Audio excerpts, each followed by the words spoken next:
I might say something else. You said some really cool stuff, and it should have been recorded. I just kind of thought we were casually chatting, and a lot of cool stuff was coming. Well, anyway, right. But it's like when you do these lessons, when I look at these lessons and it's like there's no neutral thoughts, it's like it's easy to gloss over the thoughts about things like squirrels and cute little animals because they don't seem to be particularly villainous to you. They don't seem to be particularly upsetting. In fact, they may even be endearing, right? And they keep you still in that dreamscape of the temporal association. So you have to be aware that even my thoughts about squirrels, if I'm engaging with it, I'm obviously not being the passerby or the observer. And there's an opportunity there for me to pull on that thread and see where that thought train of things goes with the squirrel. Right, so it's like, all right, show me why I'm attracted to these thoughts. What is it? I mean, it's always going to be to maintain and perpetuate the idea of separation, right? Mm-hmm. But individually, we have these associations within us that kind of link and link and link and link like dominoes. And when one falls, they all fall. And sometimes you'll be looking at things like a squirrel and it'll go back to a whole memory package of things with squirrels, right? And it's not just the squirrel. Who was with you when you were seeing the squirrels? Mm-hmm. What happened on that other day with the squirrels and that dog chased you? All these things, like it can trigger. Everything's a trigger, because I've given it all the meaning it has, right? I'm not saying there is a trigger in everything like that. Sometimes they're just very superficial and you're like, no, there's nothing there. I don't react to it much, or, you know, I've forgiven these sorts of things and there's no association that I really have with it now, right? But you'll see where it is when you have a shift in consciousness, like my story about going to the beach for the palm trees. I used to love going down to the beach. It was like an escape. I would see the palm trees, the coconut palms swaying in the breeze and the ocean and the sand. And I'd sit there and I'd be like, feels so good to be here. You know, now I go down there having looked at that, which is seemingly not a threatening idea, right? And there's nothing. I look at palm trees, I don't feel any particular way about it at all, because I've healed that in my mind that anything other than God should make me feel a certain way. Because the palm trees, the beach and everything is just God. Everything's God. All right. So when I see a little squirrel in the park or whatever, and I have a story about a squirrel, I never know what that's going to trigger, what it's going to unravel. Right. And it's easy just to gloss over it and go, oh, that doesn't matter. I reacted to a squirrel, or a little squirrel spooked me or something. Right. But all my thoughts have power. And it's like the first step into hell, and it's a slippery slope going down, right? It doesn't take much to buy into the dream, even with a little squirrel. And then the next thing you know, you've been all day, haven't done your lesson, been judging stuff. You know, like that's how it goes. I know, firsthand, I know, right? Finger on my nose. So,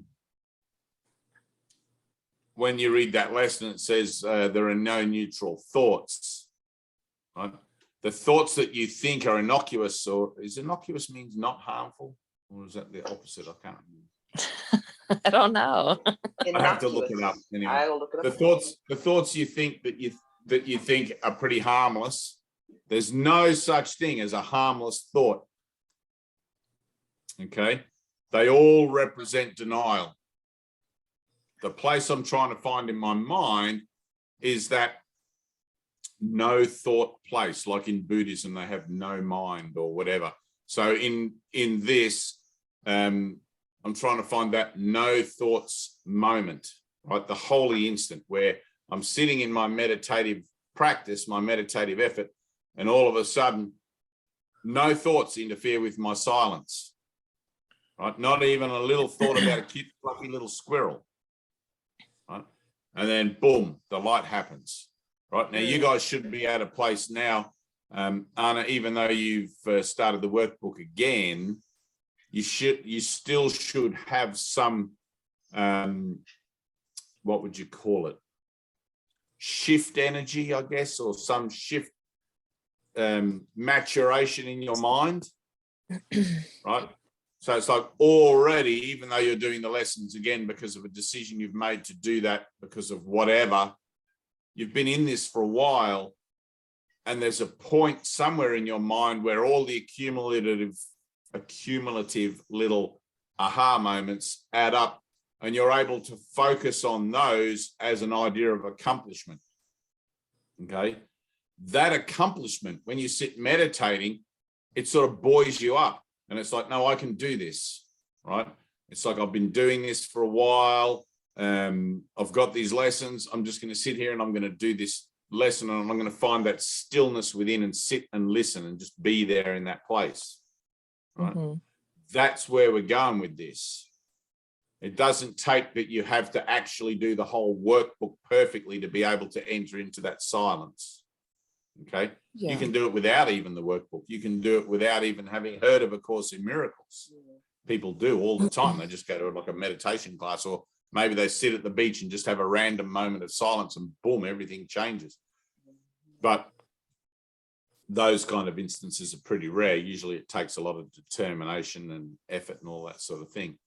Yeah. So when you're looking at the idea, I have no neutral thoughts, try to be the observer of your thoughts, and in that, like, recognize where it is that even little thoughts about squirrels and things also have power. Okay. Yeah. There is no squirrel. There's only God. There is no whatever kangaroo. There's only God. Okay. And I remember having a, this is just a little example, I guess, of that idea. Many years ago, I drove through the outback in my car to Alice Springs, which is in the center of Australia near Ayers Rock. And if you're in a hurry, you can do that journey in about 3 to 4 days, right? It's 4,000 whatever kilometers. You have to go sort of up, down and around.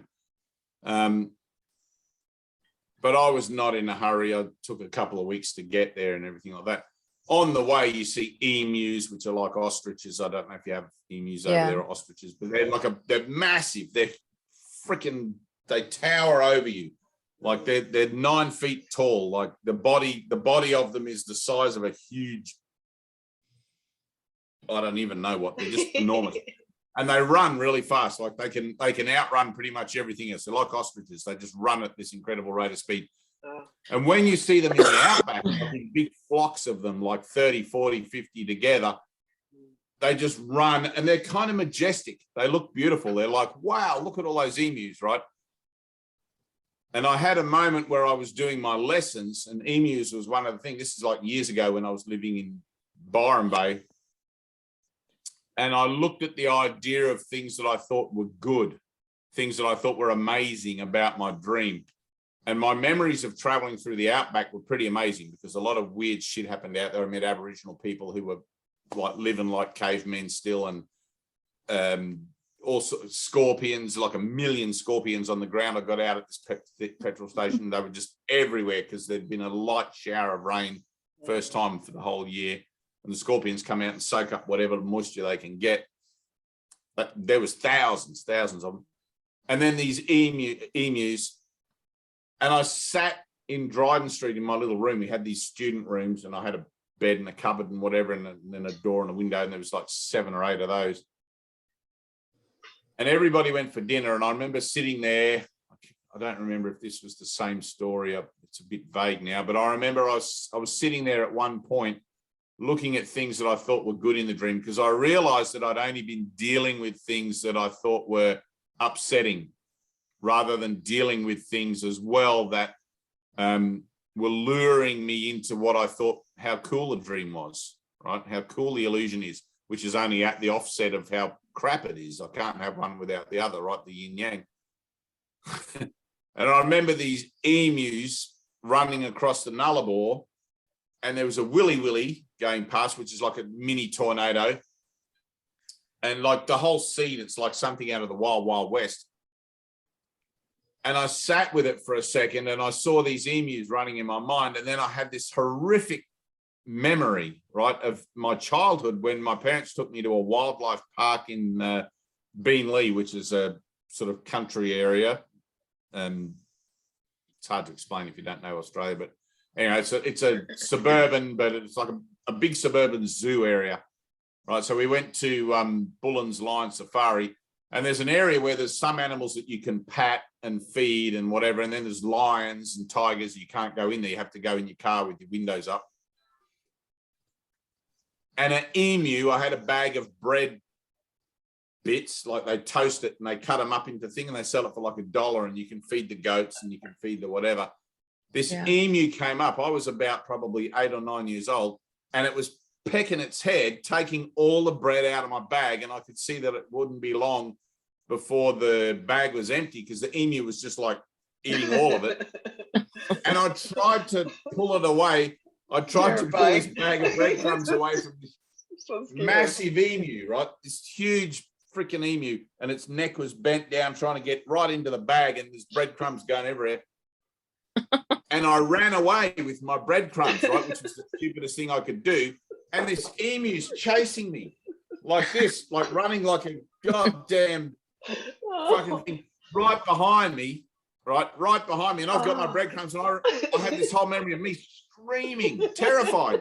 And this emu is pecking me on the back of the head with its beak, trying to get me to stop. And all I could hear was my mother yelling at me, "Just stand still, just stand still." And so I got to the end where the fence was, and I couldn't run any further. I had to stop. So I stopped and I just dropped the bag of thing, and the emu stood there pecking at it. Didn't worry about me. But it was like one thought about how majestic the emus look on the thing, and I'm sitting there and I'm just allowing everything to come up around that as a good thought. And it brought me right back to that horrifying, like it was true terror. Like that, those birds, right? So that's what I'm trying to say about the squirrels. Right? You don't remember, right? You don't remember your childhood clearly. By the time you get to like 30, 40 years old and you start to get older, you remember that you have memories about your childhood, but you don't remember them all, right? Yeah. And sometimes you can go for decades without being triggered of a childhood memory, right? Or perhaps the rest of your life, which is why when it says I have no neutral thoughts, it's good to just spend a moment when you do those lessons and to just like allow what you think are seemingly harmless or neutral thoughts to come up, because everything's like a tapestry. Everything's like a rug. It's woven like a jumper, you know, knitting. I don't even know how you knit. And then you pull that thread, you look at that memory, and all of a sudden the synapses in your brain, right? So we're talking brain here rather than mind for a second, but the synapses in your brain work in such a way that they're designed to support your memories. They're designed to support references for your protection, right? It's a basic survival instinct. So if you see a snake, it'll give you your synapses will connect every other memories you've ever had of snakes, and you'll be able to decide whether that's a poisonous one or not, or whether you should run or be still or whatever. And things like that. So one thing connects to another, and it's like dominoes. So you find one thought about an emu, and then the next thing you know, bam, bam, bam. And like, it's not the story, it's what it invokes in you. Right? So the story of the emu in me brought up terror, right? Now, in my relationship with my father, the tiny moment of terror that came to replace the love of God in my awareness, right? I call it terror. As a little boy, I remember getting lost in the shopping center. That was terror. And if I'm honest, and if I could look back and see every single memory, there are memories that strike terror in me from my past, right? I've had a big boxer dog when I was at school, jumped up and it was barking in my face, and it jumped up on me and I thought it was going to bite me. I was only a little boy. Terrifying, right? Things like that. but it's not the story. It's not because the story is always the catalyst. It's what it invokes in me. It's what it brings up. So the moment of terror is relived again and again and again, and it shows up in all sorts of funny ways. But the ego will use your spiritual learning to try and defend you from finding these things, to try and stop you from looking deep into, it's like where Jesus says, search for the blocks and find them. You can't search for those blocks and find them just as the pure blocks. You have to find a reference point that makes sense of that block to you. All right. It's not like you can look into your mind and there's a big wooden thing that says, hey, I'm a block, but you have a story of what that block represents, right? So the belief that the body's valuable for something, or the desire to get rid of peace. So you have many stories in your life where you'll see, man, I could have had peace in that situation, but I told that person to, whatever, and I perpetuated the drama. Why did I do that? I must be crazy. I was just angry or whatever. It doesn't matter what it is. It reflects that block. Okay. The desire to get rid of peace. The story itself is just the scenario, just the wrapping, right? It represents that. It stands for that. That block is what it is that manifests those situations. It's like the fear of death. I've had a few doozies of the fear of death. When my friend was driving a car, and I won't tell the story, it just goes on, and we lost control of the car, and I could just see this is going to end really bad, and there's like the fear of death, but there are moments like that all through everything.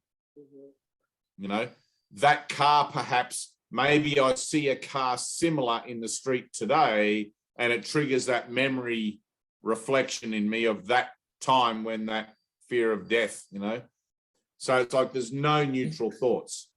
Even though I'm not in the car today, if I sit with that thought, if I react to it, it's mine, right?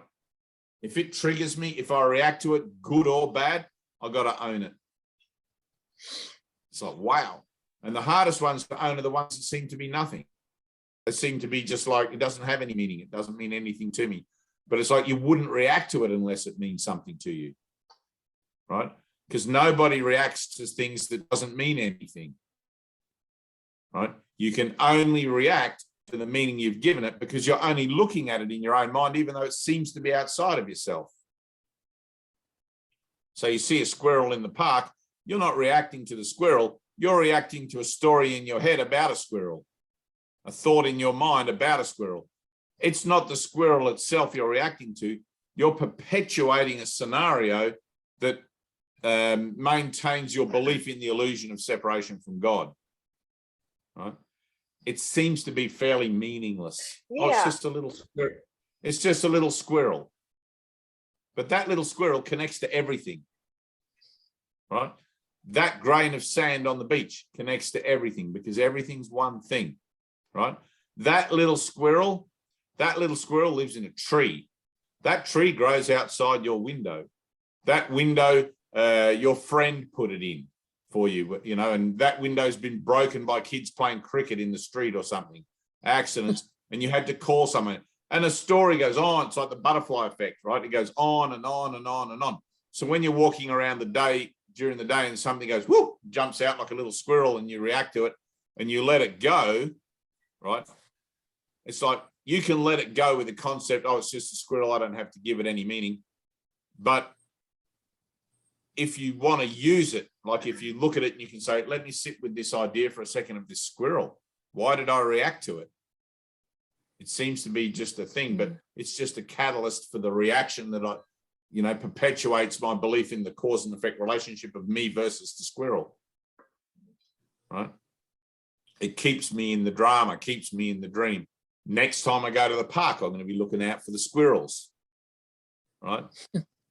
It's always rebuilding. The ego's always trying to reestablish itself in your mind, and it'll use those tiniest, littlest of thoughts that seem to be like almost meaningless to do that, right? Which is why the vision of Christ, the singular vision of life, sees beyond even the squirrel, beyond the tree, beyond the story about anything. But you've got to be proactive. You've got to be, it's like I tell you guys, you've got to activate yourselves. When you walk out that door in the morning, you've got to be like, here, boom. All right, Father, I'm here to represent the love of God. And then anything, and which is perfect peace. And then anything that drags you out of that, good or bad, is the subject matter, because you're in a dream, you're dreaming. Right? This is not reality. Yeah. Right? You look around your room, this is not real. Right? In reality, there's no windows, there's no doors, there's no squirrels, there's no nothing. There's only God. There's only my perfect whole eternal home in eternity, right? Sinless and free forever as spirit. It's like somewhere I'm Neo in that red jelly, and I'm absolutely convinced what's going on here until somebody takes me out of the red jelly and shows me the alternative, right? We don't have the luxury of the red pill or the blue pill. We have 365 lessons and your willingness to be vigilant for that everywhere you go, right? Now, it's pretty difficult, right? So I think it was Ramana Maharshi that even said, you can't live a whole day in perfect oneness, in that state of perfect awareness all day. You'd be lucky to get through the day with like 2 minutes. If you could carry that sense of singular self with you throughout the day. Oh, I'm everything I see. Everything's just me. Everything's my thoughts about it, whatever. And it's like, and there's no need really to do that, right? Because it's a form of false defensiveness to try and do that, right? It's better if you let the squirrel spook you. It's better if you see the things and have the reactions, because at least that's more honest. It's like, oh, I'm still reacting to squirrels, or I'm still reacting to yellow cars or emus, you know, and things like that. I still have a reaction there, right? You'll get to the point when you've transformed your thinking about these things where you'll go down the beach and the palm trees won't mean a thing. They'll be there, they'll be green, they'll be whatever, they're swaying in the breeze, and you'll be like, I don't feel anything. I don't feel satisfied and a sense of solace now, right? It's like, because that sense of solace was in me all along, I've stopped associating with it with things outside of myself, right? I no longer have to drive all the way to the beach so I can sit under the palm trees and feel like, I've got that with me everywhere I go, right? But I never used to. It's the same thing with the squirrels. Whatever the squirrels represent is keeping you out of that moment of, everywhere you go, right? Because there's a moment where the squirrels are something and everything else is not that something. So let me bring the squirrels together with everything else. My relationship with the squirrels is keeping me in an illusion of myself. Let me collapse that. Let me look at that idea, what that represents, see how deep that goes, even the good stuff. And Jesus says, I will help you even more if you would even share your happy thoughts with me, right? And it's like nothing is lost. So when if you can see your thoughts as just energy, all your thoughts have power, right? Think of that power as a kind of a energy. So my thought about the squirrel, on the scale of 1 to 10 energy, it's maybe a 2 or a 1 or something. It's nothing big. But if I give that to Jesus, that 1 or 2 energy is going to be turned over to peace for me, and the emotional state that 1 or 2 energy represented gets added to my record, right? Gets added to my progress in the journey of my soul, right? It's been restored to me. It's not like I just have it as an experience in the world while I'm in the world. It actually has beneficial gain to me beyond the world. Can you hear that? So it's like, oh God, I'm trying to think what he says. It's like,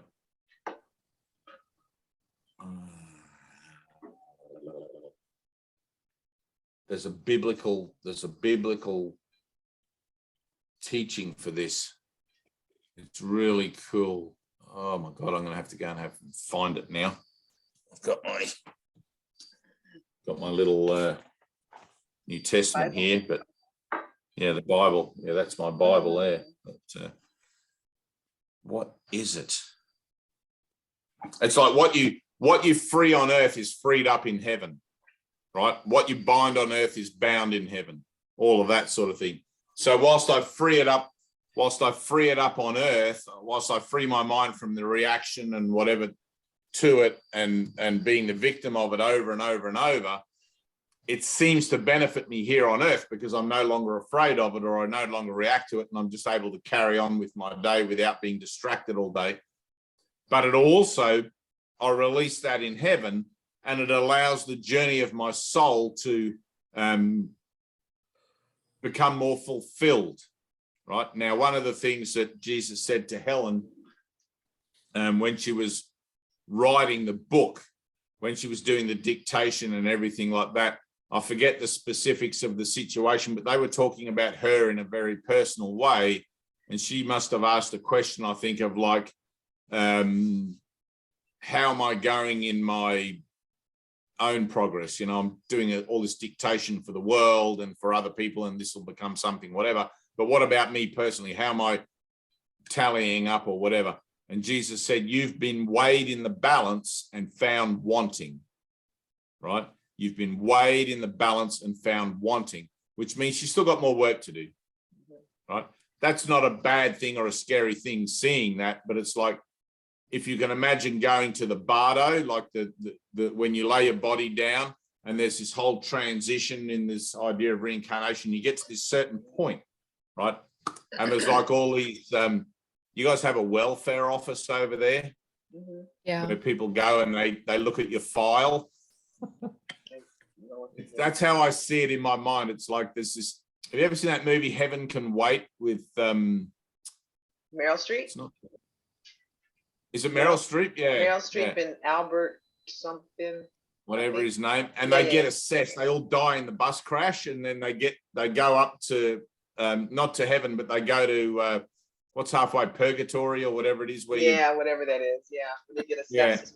Got lawyers. And they get this guy with the clipboard, and he comes along and he goes, Meryl Streep, and he goes, oh, you've done very well. You've practiced a lot of forgiveness, and you know, well done. You can go forward in the journey of the soul. And the other guy's been a right prick, you know, and he has to go back and try again.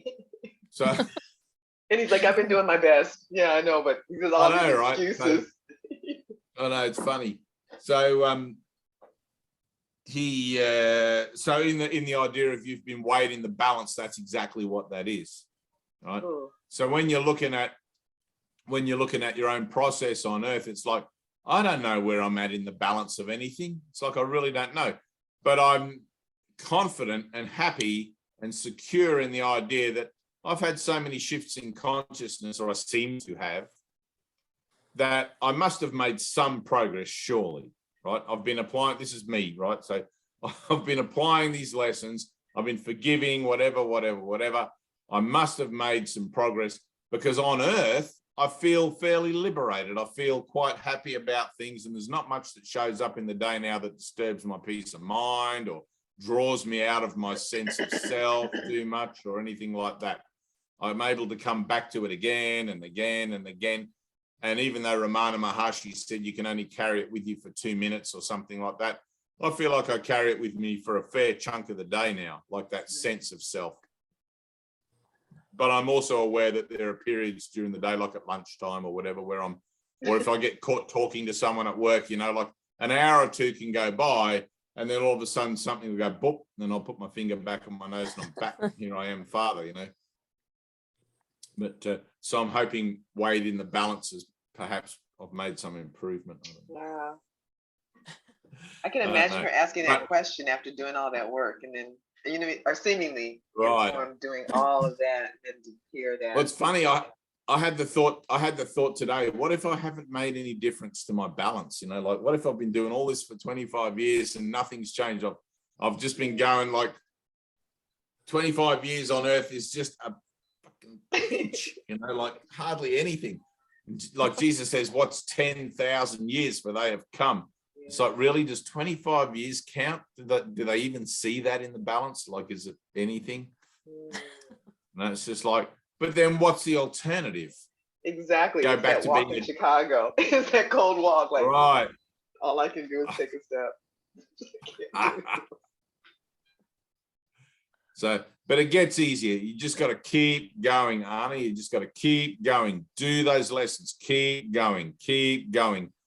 And even though you, like, I don't know why you've gone back to do the lessons again, but in your own mind, it's perfect. But in your own mind, don't go back and do them again out of discouragement. Go back and do them again because you've been guided to, if you're guided to. Yeah. All right. If you get to a certain point, you're feeling discouraged with your results or whatever, that doesn't mean it's a good reason to go back and do them again. It just means it's a good reason to ask for help. Okay. Okay. If you're feeling discouraged with the lessons, ask for help. There's no point keeping going back, starting at lesson one. There's no not point to doing that. But the whole purpose of the course is to help you collapse time, is to speed things up and get things moving for you. All right. And I know guys that have done those workbook lessons year after year for 20 goddamn years. Why? Why? Right? If you can't hear it after, like, it took me 2 years. The first year I got to like lesson 260 something. And I realized that I had a great lack of integrity. Something in the lesson just made me aware of how half-hearted I'd been for the whole year. And I knew in my heart, I've got to do this again. Right? But that was it. The next year, I was writing the heading for the lesson on my arm. I was doing whatever it took to remember to do my lesson. Right? Setting an alarm clock. I would go into the session room in the morning and I'd write the day's lesson for, you know, the 20th day of the year. I'd write lesson 20 on the little blackboard in the foyer, and I'd draw a little picture of whatever that was. And everyone that came for a session that day would see it and go, thanks for reminding me we're on lesson 20. You know, so I did whatever it took, right? You're the same. You got to do whatever it takes, right? Yeah. Now, in amongst all of that, you've got your everyday life where you've got to pay bills and kids and whatever. Try not to see whatever it takes as being separate from that. Okay. Include it all in. So with your kid going to a new school and new school books and everything like that, include that in as part of your transformation, right? Include that in as the subject matter for doing your lessons. Yeah. Right. It's like, it's what you've got. It's tangible. You can relate to it. And it's, you know, it's like, I know so many guys that don't really include their mundane lives in, because they're wanting the course life to be something higher and more better above all that, you know, above the battleground. It's like, oh no, let me deal with my thoughts about grievances and these harsh judgments that I've had, whatever, and overlook those simple little ones about family that don't seem to have any power. But really, they're some of the most powerful ones there is. You know, my daughter spilled her cereal bowl again. Oh, God bless her. Right? It's like, no, let me look at my daughter spilled their cereal bowl again. Fuck. Cereal's expensive. The mess it makes, like the whole story, the story. Be honest with your reactions, right? It's easy to use a spiritual concept to try and fob it off and, you know, oh, it's not that bad. But anything can be pulling at that tapestry. Anything can be the trigger that shows you where you're really at with that, like the emu, right? Beautiful, beautiful emus running across the Australian outback. And the next thing you know, I'm thinking of remembering the one, like a vivid memory of this emu pecking at the back of my head, trying to get my bread. You know, so it's like my daughter going to a new school. I've got to get that organized. Maybe there's a memory of you going to a new school. You know, maybe that's a bad memory in you, getting picked on at school, whatever. Remember, one thing connects to everything, If you're buying into it, if you're giving it a meaning because all your thoughts have power, right? Just sit with it for a second. Yeah. Don't fob it off with a concept. Don't try to spiritualize it and pretend it's all, oh, it doesn't matter. I'll let that go. I won't get upset about that. You're already upset about it, or you wouldn't have to tell yourself not to get upset about it. I'm not saying that you were upset about anything, but just, you know, you get what I'm trying to say. So everything's an opportunity. Everything's an opportunity. There's not a moment that God's voice doesn't call upon my forgiveness to save me. In this situation, that situation, the little squirrel, the emu, my daughter going to a new school, all of these things that seem to be fairly domestic, simple, ordinary things in our lives have the most profound potential and possibilities contained within them if we're willing to sit and look at it for a second. Seek for the blocks and find them. They don't have to be great big trumpet, blaring trumpet noises. This is a horrible situation. You know, you don't need all these alarm bells ringing in your head to suddenly force yourself to look at stuff. You know, if you're aware, if you're consciously aware of your own sense of self and thinking about any particular situation, you'll be like, oh, I reacted to that, right? Why would I react at all to anything in my dream if I truly knew I was dreaming? Even a little squirrel. The squirrel's connected to the tree, to the park, to the rest of the whole world that supports that ecosystem. You know, there's a world that I'm here to forgive contained in every moment, in every connected moment, in every story, in every thought that has power that I've given it, because it all represents the idea of separation. It's all the one thing showing up again and again and again in limitless, seemingly limitless forms. Right? My story of separation shows up again and again and again in seemingly limitless forms, from little squirrels to people with guns and bombs in whatever, to anything, right? It doesn't have to be the thing that absolutely blows you out of the water. It can be the little thing that you almost miss out of the corner of your eye. Get it? That's a pretty cool teaching. So use it. Use what you've got. You'll find that when you're honest, when you sit there and you look at things, because a lesson repeats until it's learned, if you're reacting to something, you're repeating a lesson. If you're reacting to something, right? Why would you react at all to figures in a dream if you truly knew you were dreaming? If you're reacting to anything, it's because you don't truly know you're dreaming. There's an opportunity there for you to wake up. It's only in awakening that you're aware that you're asleep. When you're asleep, you don't know you're asleep. Mm-hmm. I'm telling you, you're asleep.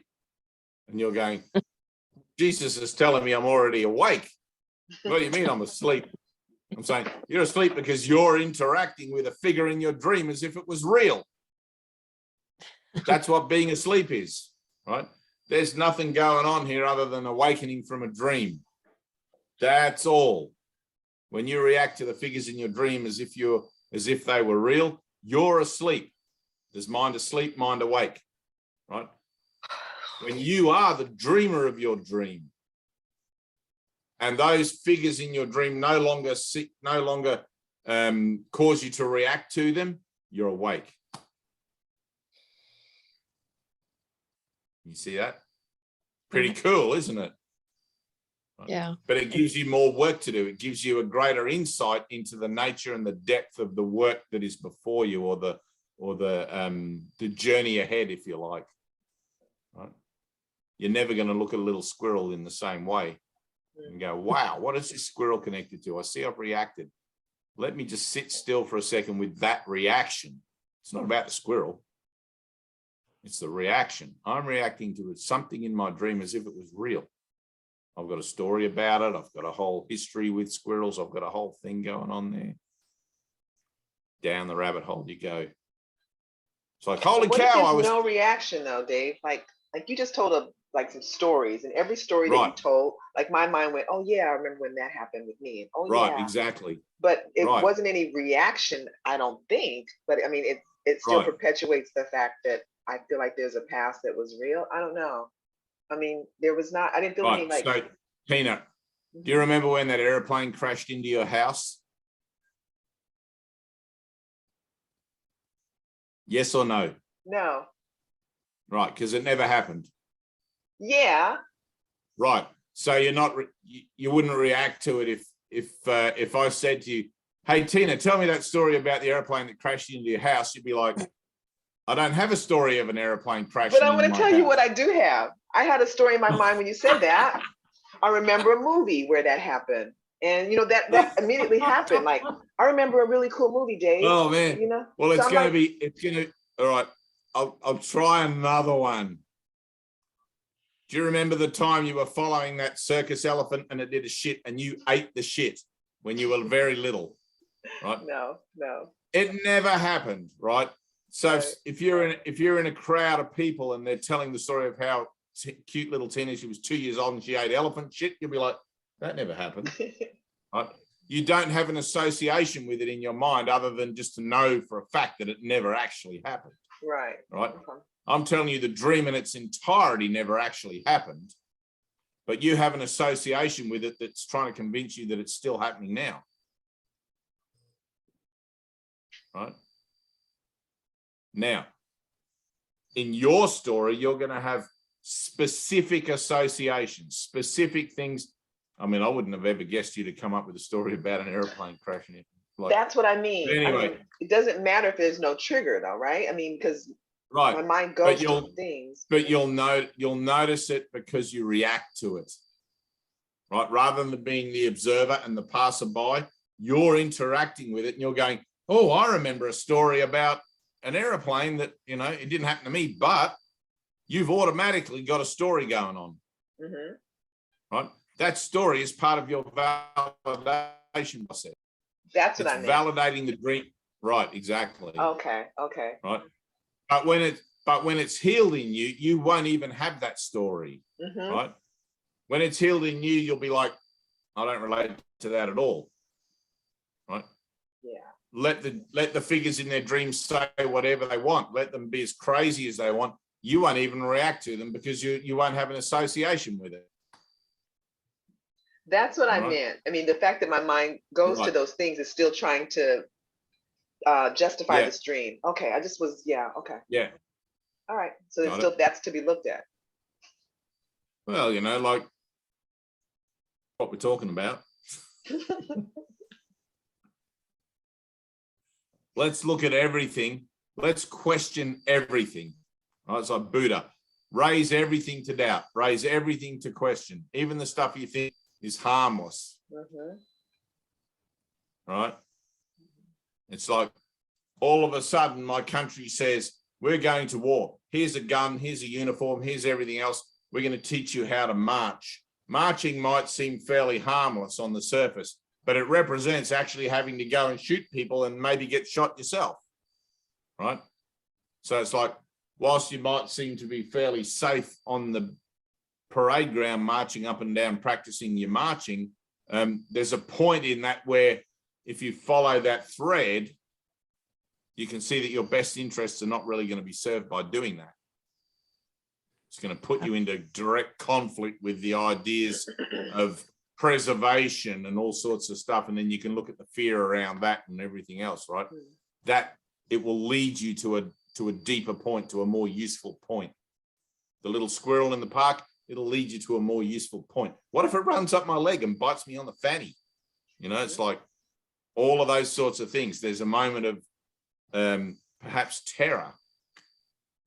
And if you're a little child and a squirrel ran up the leg and bit you on the bum, you'd be like, holy cow, that was terrifying. I remember when that squirrel, but when you're an adult, it's like, oh, it's just a little squirrel, whatever. If it bit me on the bum, it won't hurt that bad. You know? But when you're a kid, it's like, it takes on mammoth proportions. See what I'm saying? So all my thoughts have power. All my thoughts have power. They will either make a false world or lead me to the real one. They can't make a false world on their own, but they represent the entire world in their manifestation. Right? The squirrel represents the whole world. The emu represents the whole world.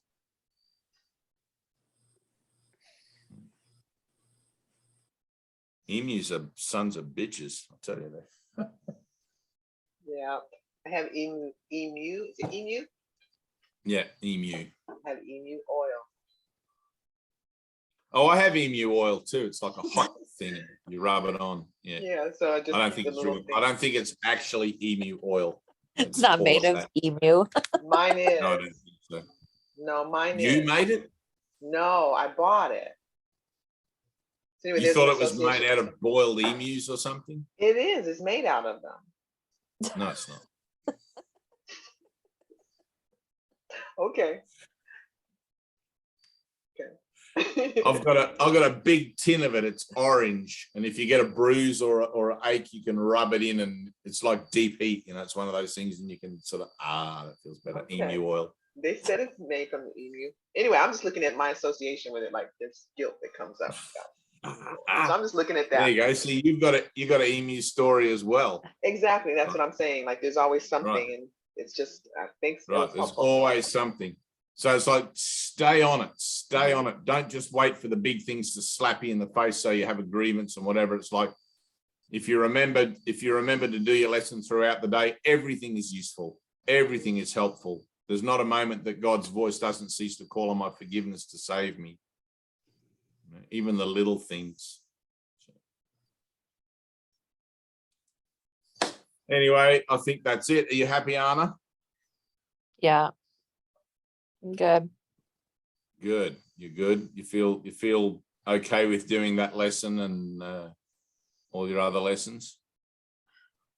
Yeah, I just find myself sometimes where I'll take multiple days to do them sometimes, and I'm like, why do I do this? That's okay. Yeah. Just remember to ask for help. Right. That asking for help should always come from the place where you're grateful for the help, as if you've already received it, because somewhere you have, everything is in you already. All right. So when you're asking for help, it's not like you're asking for something you don't have. You're asking for something that God's already provided. God knows what you want before you ask. But in your asking, you're opening the floodgate to allow that help to come through to your awareness. Mm-hmm. Okay. So ask for help with your lessons. Man, I used to sit and ask for help to understand the lessons all the time. So what does this mean? Usually I would find that if I just kept reading a bit, it would make sense a bit, a few lines later, it'd be like, oh, Jesus is really good at double referencing everything to try and make sure you got it. He knows we're pretty dumb. So those guys are never going to get this. I'm going to have to tell them 10 times in this lesson, Anyway, Tina, you're good? Mm-hmm. So here, I want you to have do you have a bathtub? Yeah. Yeah. All right. Oh. Have a hot bath, right? This is for Tina. Oh. Have a hot bath as hot as you can stand it, like uncomfortably hot, right? Make it be like, oh, holy fuck, I can't get in there because it's going to burn my skin, right? Get in there, right? And soak for as you can in that super hot water, right? And then do some breathing, right? With the idea of a physical adjustment. I know this is in the, it's the idea of a physical adjustment, okay? And I bet you that'll shift. Actually, I can see it shifting. It's kind of like, because I can feel it there. It's like doing this grinding around and around. It's sort of like this energy it's not huge, but it's waiting to move. I feel it. Right, I know you can feel it. It's like it's in your back. It's sort of like, I've got it just there. So I bathe, I take a bath twice a day.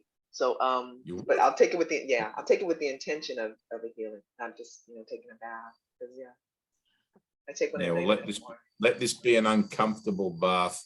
Okay. All right. Let it be uncomfortably hot. Yeah, I don't like to stand. I like to sit. No, you have to lay down in it. You just have your neck, like this. Like, Oh, awesome. Even better. Yeah. Cool. But Yeah. yeah, with the intention. And uncomfortably hot. Okay. Uncomfortably hot. In about 5 hours, I'll do that. All right. Whatever it is, it'll be there. I'll be able to tell. I'll feel you in that hot water. I'll suddenly get incredibly hot and uncomfortable in my own mind. I can feel it already. Glad to be of service. Oh, I can. Yep, I'm totally. All right, breathe for a second. Close your eyes, the both of you. Breathe. Take a few deep breaths. When you breathe in, I want you to try and feel as if you're putting out feelers for subtle energies, right? Imagine you're trying to tune into a radio station and you can barely hear the sound of when you turn the dial, right? Really try and reach out to feel for it, right? Feel it like a subtle sense, like it's like a sense of energy. I sense something, like you're feeling a ghost in the room, or like you feel there's someone hiding behind the curtains. You know, when you get that sixth sense and you feel like there's someone in my room or there's whatever, and you just kind of know it like instinct, right? Don't try to be instinctual about it, but just try to feel in that kind of a way, right? Try to reach out with your feelings, right? Which sounds to me a lot like Star Wars, but reach out. A Jedi must reach out and feel the force, right? You're not a body. You're connected to everything. When you breathe in and breathe out slowly, try to reach out and feel the connection you have with the universe, even in the subtle vibrations, right? The more subtle, the better. They're gentle. They're hardly there. It's like they're the smallest ripples in the pond. Feel that. Try to feel it. And as you breathe in, allow that feeling to permeate through your body even, and you'll get this sort of like a tingling in the breath. You'll feel the tingling in your body. Can you feel that? It's like activate it. Activate yourself. It's like, here I am, Lord. And every cell in your body will sort of start to tingle and come alive. You're consciously trying to connect with that frequency that activates you, that frequency where everything starts to vibrate and shimmer and all of that, right? You just have to practice it for a while. So I can breathe in. And if you think about God, like try to let your mind be expansive with the idea of God and reaching out into the universe, right? You'll feel that tingling more and more. You'll feel that vibration more and more in your body. And you'll sort of have this sense of the subtle frequencies all around you, right? It's not that they're really all around you because it's going on only in your mind, but we can relate to it in the physical because the physical is a reflection of the internal, right? As you do that breathing in and out, try to get that sense of things. This is something I want to work on in our next few Zoom meetings and when we get the other guys in on it and everything, is to breathe and to feel into the breathing so that we begin to get a sense of connecting with our breath and allowing that to vibrate or to I don't know, so much of this you can't have words for, but it's almost like the breath becomes a lubricant for your healing. It's like it's part of it. It's connected with it. It's like you have to breathe anyway. So let's include our breathing in that we take for granted as a part of a catalyst for our healing. It's like, I want to feel, I want to connect, I want to reach out and touch my universe as an idea. And there, that happens. And then you get a flash of light, right? So when I open my mind, it's the only way I can describe it. I can, like that. I always get this tingling, this like, because what's going on inside is outside and vice versa. But it's like there's a frequency to everything. The universe is just a frequency, right? It's a frequency of light. As you begin to awaken, your frequency becomes more expansive and more inclusive, including everything in rather than rejecting everything. And you start to able to become aware of it through all sorts of different means, all sorts of different avenues. Breathing is one of those things, right? People who are clairvoyants get a sense of their connectedness with the universe by being able to tell what it is that's going on for other people, right? It's like Helen and Bill had an experience one day where Helen thought that one of her friends was trying to commit suicide, and they telephoned him and he was trying to commit suicide, right? Helen had this connection. She just got a sense of it. She got a sense deep within that she should call him. Now, you can call that the Holy Spirit. You can call that inner guidance, whatever you want, but it's you. It's you. You are the Holy Spirit. You are the Spirit of wholeness, and you're learning to regain your power. You're learning to take control of your dream now. Okay. Some of the gifts of the Holy Spirit are being able to see into the future. Some of the gifts are clairvoyancy. Some of the gifts are being a healer, right? If you read the New Testament, Jesus tells you very clearly that the gifts of the Holy Spirit are many. Some of them go unrecognized. Some of them just like, how did that happen? Whatever. But some of them you can actually work with and become tangibly aware of. You guys are learning to become healers, right? And it's time that you started to learn how to become tangibly aware of the gifts you already have. But first you have to feel a sense of self that operates at a higher frequency, right? Then you can ask within, what can I do with this, right? In my mind, if I have a bruise or a sore or a whatever, I can send that tingling to a specific part of my body and it heals it instantly. There's a whole cellular reconstruction thing that goes on, right? I tried doing it with my wrist and it doesn't work. But in general, right? In general, it's like I got the results of my thinking with my wrist. So I've kind of resigned myself to the fact that I did this to myself. I'm an idiot. I'm just going to have to let it heal the old-fashioned way. But maybe I'm wrong about that. I don't know. But in general, if I get a headache, I can just, I can let stuff happen. I can just allow that cellular thing, because everything is cellular. Everything operates at this speed of thought, at this subatomic, like cellular level, right? The healing of the mind has an effect on the body. You can connect with that healing in that sense and allow that healing through the body to happen much more quickly and beneficially than if you just had to sort of stand by and wait for it, right? Now I'm saying that I'm hearing myself talk about my wrist. I'm going to sit with that and do, it's actually pretty good today, but I'm going to sit with that and do it anyway.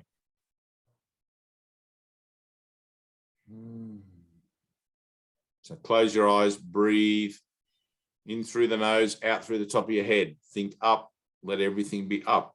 Imagine your breath going up, out through the top of your head. Start to get a sense of feeling the top of your head. Breathe in, breathe out through the top of your skull. Can you feel a little tingling in the top of your skull when you focus there? Anna, can you feel that? It's like a little jet of air going out. Right. Focus on that.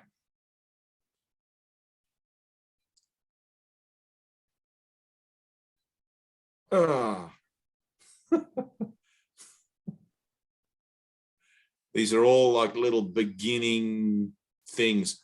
One of the things that I really love, I think it's lesson 16, where Jesus says, maybe it's 14, you'll begin to notice little edges of light around the same familiar objects that you just take for granted, right?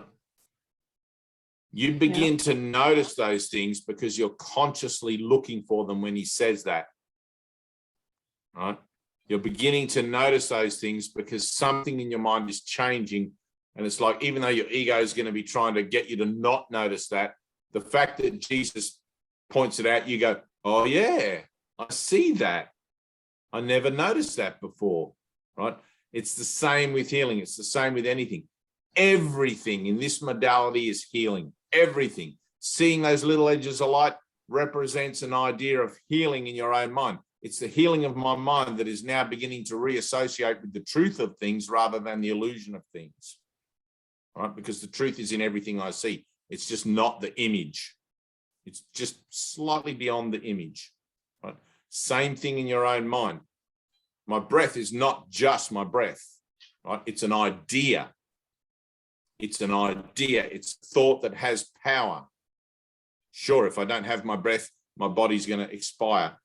But also, because I have to breathe it anyway, I obviously take it for granted. I can take it, but now I'm going to include my breath in under the auspices of healing, because everything is healing. The universe is in a cycle of healing. My breath, my itch on my shoulder, my twisted ankle, include everything in, absolutely everything. Right? So breath is one that we have to do anyway, and it's helpful. Like when you sit and you meditate, it's like you can focus on your breath. In, out, in, out. If you're focusing on your breath, you're not going to be giving much attention to the thoughts that try to come in and out and disturb you, right? So you focus on your breath. Let all your thoughts be on your breath. And with that idea of here I am, God, here I am, Lord. Right? Breathe in, try to feel. I'm always telling you guys, try to feel, reach out with your feelings. Connect to things, even if you think, am I really feeling that or am I just making it up? It doesn't matter, right? Just try to get a sense of it. When something happens, something will happen. The very fact that you're trying, that you're putting the effort in, shows that you have the willingness to at least enter into being shown, to at least enter into a space where something else can happen because you're being willing to say, yes, I'm here to do that. Right? If it doesn't happen in the way I say, that doesn't matter, because I mean, your own journey and your own orchestration is individual to you. But I only have my own references to offer you, and if they help, they help. If they don't, they don't. It doesn't really matter. Right? But everyone has breath. Everyone breathes. So we can learn to work with that as a common denominator, as a common factor. Oh. And breathe into the light. Breathe the light in, breathe the light out. Everything's just light. Everything's energy. Everything's God. I'm breathing God in. I'm breathing God out. My mind is God. My thoughts are God. Everything is God. Feel it. Feel me breathing God in. It's like, here I am, Lord. My whole body's tingling and vibrating. What do I do with that? You don't have to do anything with it. It's doing what it needs to do all by itself. It's only the ego asking what to do with that. But you can work with it. You can actually amplify it. You can speed up your own process. You can do all these sorts of things. Right? We call that healing. But it's only ever so that you bear witness to the idea of God being a fact in you. It's not for the nature of healing itself. Right? The miracle itself is unimportant. It's where the miracle comes from that's important. It's what the miracle represents that's important. God. If I have a miracle, that must mean God's true. God's a fact. I'm healed of cancer miraculously. How did that happen? It wasn't from science. It wasn't from medicine. It must be from God. The miracle doesn't matter. God matters. Love matters. Truth matters. That's all that matters. Nothing else matters.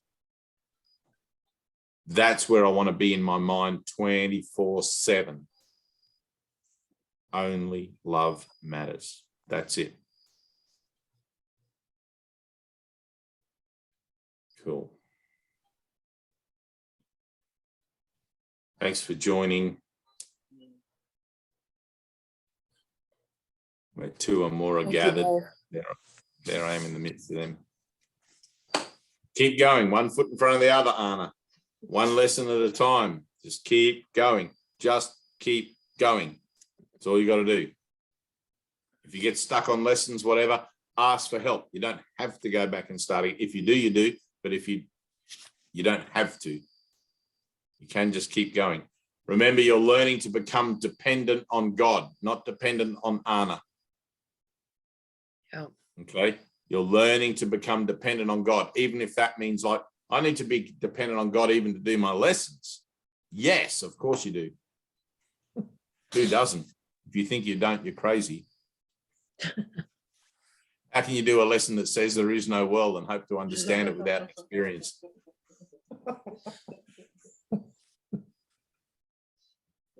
Yeah, we're funny. It's funny stuff. All right. Peace. I'm watching I'm watching this cool thing. I'm going to tell you guys what it is because I think you'd enjoy it. Oh, it's gone off. Hang on, it's on Netflix. Sword of Destiny. It's a Chinese-made sort of movie. They're all Chinese actors, but it's in English. It's in English, and that's so you'll understand. There's no subtitles. It's a beautiful story. It's a romance. It's all about this, but it's a romance, you know. So, and romance in itself also has a deep-rooted thread throughout the dream. Right? It's another whole thing. Belief the body is valuable. Block number 2. Right? I see everything reflected off the course. It's stupid. Sword of Destiny? Where is it? I can't enjoy a movie anymore just for being a movie. It's always a teaching. Everything's Me either. You know? Me either. I'm the same way. Right. All right. I'm out of here. I'm going to have some ice cream. Oh, me too. Off to work. Ooh, Bye. off to bed after some ice cream. All right, See ya. beautiful. Bye.